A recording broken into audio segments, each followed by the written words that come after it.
Hey there, the wellness doctor here. You're about to understand something that could save you years of frustration, emotional numbness, and silent suffering. Let me be very clear. Porn addiction is not about sex. It's not about morality. It's not even really about pleasure. It's about dopamine dysregulation. And if you don't understand dopamine, you will never understand addiction. What porn actually does to the brain. Dopamine is not a pleasure hormone. It is a neurotransmitter of anticipation. It is the signal that says, "This is important, seek this again." It's the gas pedal of your nervous system. When you watch pornography, you're not just watching content. You are exposing your brain to unlimited novelty, artificial sexual intensity, constant new partners, endless scrolling, zero effort reward. Your brain evolved in scarcity. Your brain did not evolve for 300 new mates in 20 minutes. Infinite novel, high-definition sexual superstimulus. This overwhelms the dopamine system. The Coolidge effect, why escalation happens. There is something called the Coolidge effect. Male mammals show decreased interest after mating. But when introduced to a new female, desire instantly returns. Porn weaponizes this biological mechanism. That's why there's autoplay. There are recommended sidebars. There's endless novelty content escalates over time. Your brain is constantly being told, new mate, new opportunity, new reward. So, dopamine spikes. Again and again and again. What happens next? Down regulation. Now, here's where people get confused. When dopamine spikes repeatedly at high levels, your brain adapts. It protects itself. It does this through dopamine receptor downregulation. Think of it like shining a flashlight in your eyes. If the light is too bright, you squint. Your dopamine receptors squint. They reduce sensitivity. This means you need more stimulation to feel the same effect. Normal life feels dull. Real intimacy feels slow. Motivation drops, pleasure decreases. This is called desensitization. Why? Erectile dysfunction is increasing in young men. We're now seeing more cases of porn-induced erectile dysfunction, PIED, in men under 40. Not because their bodies are broken, but because their brains are overstimulated. Erections are not just physical, they are neurological. When your dopamine system is dysregulated, libido drops. Real partners feel less stimulating. Climax becomes difficult.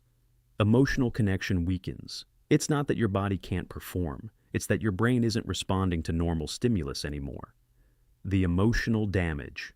No one talks about. Here's what's more dangerous than ED. Emotional blunting.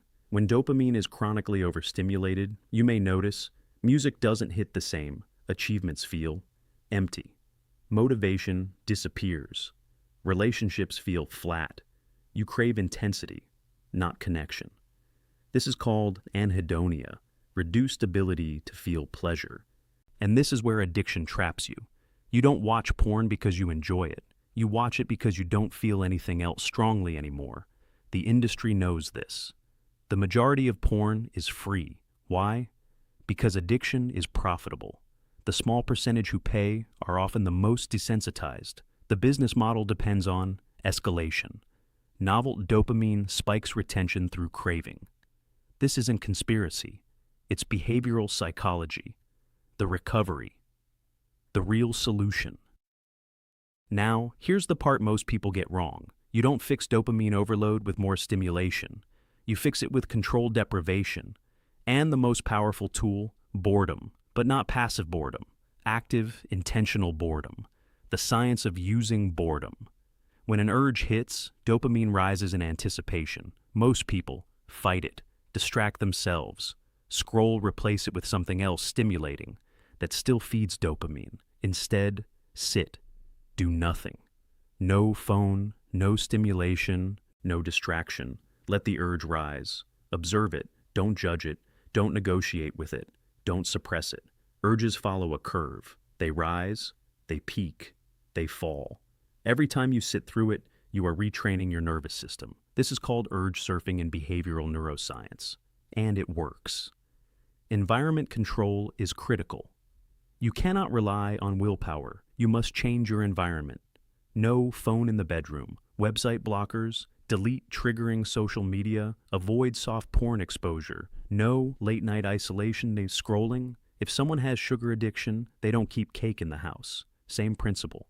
Additional biological recovery strategies. Let's go deeper. 1. Sleep. Sleep restores dopamine receptor sensitivity. Less than 7 hours consistently will impair impulse control and increase craving. Prioritize 7 to 9 hours nightly. Everyday consistent sleep schedule. No screens, 1 hour before bed. 2. Resistance training. Strength training increases dopamine receptor density, testosterone, self-control, stress resilience. Train hard. Lift progressively, move daily. 3. Sunlight. Morning sunlight regulates circadian rhythm, dopamine production, mood, stability. 10-20 minutes daily outside without sunglasses. 4. Nutrition. While carbs are not evil, excessive refined sugar can increase dopamine spikes and cravings. Focus on whole foods, high protein, healthy fats, zinc, important for dopamine and testosterone, magnesium, nervous system regulation. 5. Real connection, porn replaces connection. Recovery requires rebuilding it. Social interaction, physical touch, real intimacy, emotional vulnerability. Your nervous system heals through real human bonding. Timeline of recovery. Week 1 to 2, intense urges, irritability. Boredom feels painful. Week 3 to 4, urges decrease in intensity. Mental clarity improves. Sleep improves. 1 to 3 months, libido normalizes sensitivity. Returns. D. Follow for more. Motivation increases emotional depth, improves. This is neuroplasticity in action. The brain heals. The final truth. Porn addiction is not about being weak. It's about a brain exposed to unnatural levels of stimulation. And the way out is not shame. It's discipline, environment control, and controlled boredom. You must become comfortable being uncomfortable.